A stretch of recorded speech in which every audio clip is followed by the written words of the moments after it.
Hello, welcome back to my channel. আপনারা আশা করি সবাই ভালো আছেন, আমিও ভালো আছি। সো আজকে একটা ঘটনা দিয়ে শুরু করব। আমার এক বন্ধু, সে $100 দিয়ে কাজ শুরু করে ট্রেডিং সেক্টরে, এবং সেই $100কে সে উইদিন 2 মান্থের মধ্যে $500 নিয়ে যায় এবং $600 নিয়ে যায়। ঠিক আছে, 500 থেকে $600 নিয়ে যায়। তারপর যেটা হয় তার সাথে, সেটা হইলো যে মার্কেট কোনো কারণে তাকে ব্যাকফায়ার করা শুরু করে, তার স্টপ লস নেওয়া শুরু করে। সে এই মানে টেনশনে বা এই ক্ষোভে সে রিভেঞ্জ ট্রেডিং করা শুরু করে, এবং একটা সময়ে তার পুরা ক্যাপিটাল অনলি ওয়ান একটা সিঙ্গেল ট্রেডে সে লাগায় দেয়। এতে করে হয় কি, যে আপনার 2 থেকে 3 ঘন্টার মধ্যে সে লিকুইডেট হয়ে যায়।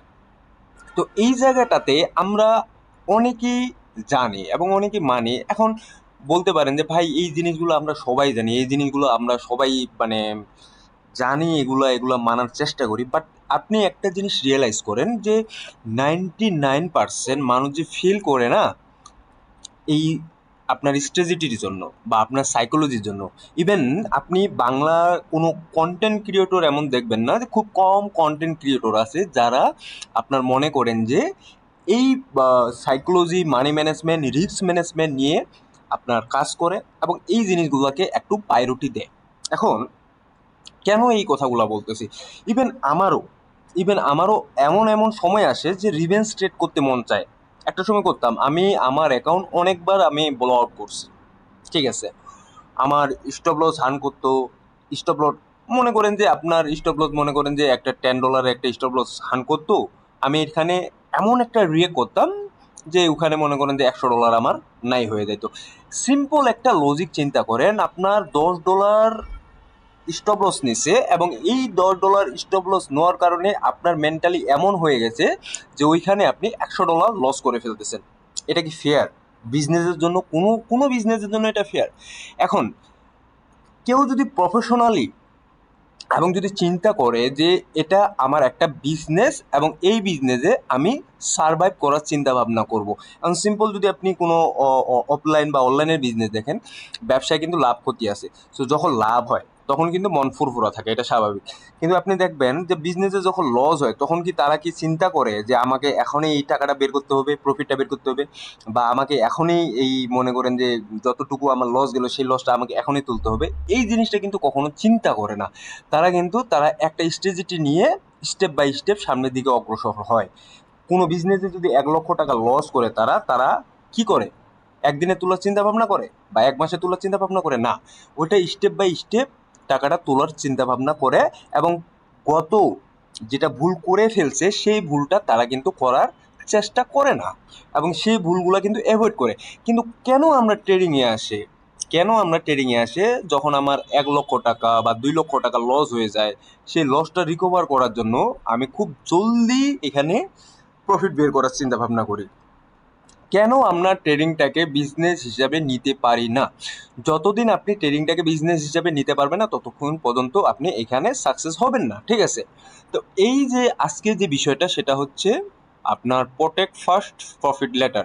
আপনার ক্যাপিটাল যদি আপনি এখানে প্রোটেক্ট করতে পারেন, ঠিক আছে, মানে একটা লকার আছে, এই লকারে আপনার যে ক্যাপিটাল আছে, ডলার আছে, সেটা আপনি প্রোটেক্ট করলেন। এখন এইখান থেকে কিছু কিছু কিছু কিছু আপনি আপনার বিজনেস এরিয়াতে লাগাচ্ছেন। ঠিক আছে, ধরুন যে কম ক্যাপিটাল যদি $100 বা $200 থাকে, $1 বা $2 করে আপনি এই জায়গাটাতে বিজনেসটাতে লাগাচ্ছেন। এখন আপনার ক্যাপিটাল আছে এই ভল্টে, ঠিক আছে, এখন আপনি এখান থেকে লাগাচ্ছেন, এখান থেকে যেটা লস হচ্ছে লস, ওকে ফাইন। যেটা লাভ হচ্ছে সেই লাভের টাকা আবার এই ভল্টে আপনি ট্রান্সফার করতেছেন, আবার এই ভল্ট থেকে আপনার মনে করেন যে এখানে নিয়ে আসতেছেন, ট্রেডে এন্ট্রি নিচ্ছেন। So same mentality, same quality কিন্তু আপনাকে এই জায়গায় কাজ করতে হবে।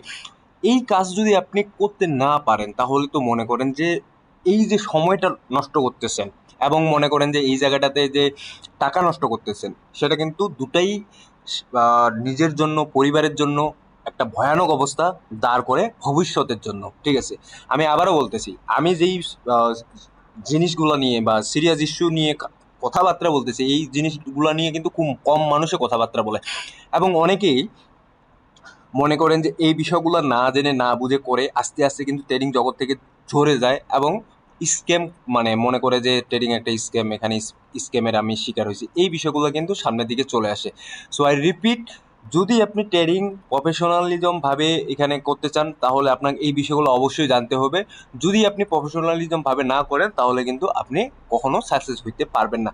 অনেক বড় বড় ট্রেডার আমি দেখছি যারা মনে করেন যে ভালো কিছু করলো, মোটামুটি একটা অ্যামাউন্ট এখান থেকে ক্রিয়েট করলো, মনে করেন যে 10 লাখ 20 লাখ, ঠিক আছে, জাস্ট একটা ভুল বা দুটা ভুলে তার যেই 2-3 বছরের যে মেহনত, 2-3 বছরের যে অক্লান্ত পরিশ্রম, ঠিক আছে, সেটা মনে করেন যে একদিন 2 দিন বা 3 দিনের মধ্যে চলে যায়। তো এটা কি ফেয়ার? আপনি নিজে চিন্তা করুন যে 1-2 বছর তিলে তিলে একটা বিজনেস আপনি তৈরি করলেন, সেই একটা বিজনেস কিন্তু আপনি মনে করেন যে একদিন 2 দিনের মধ্যে নষ্ট করে ফেলতেছেন, এটা কিন্তু ফেয়ার না। সো মাইন্ড কন্ট্রোল, এটা one of the best solution আপনার ট্রেডিং সেক্টরের জন্য। যদি আপনি মাইন্ড কন্ট্রোল করতে পারেন, ঠিক আছে, তাহলে কিন্তু আপনি এই সেক্টরে অবশ্যই ভালো কিছু করতে পারবেন। ঠিক আছে, ধন্যবাদ সবাইকে, ভালো থাকবেন, সুস্থ থাকবেন, দেখা হবে নতুন কোনো ভিডিও নিয়ে আগামী দিনে।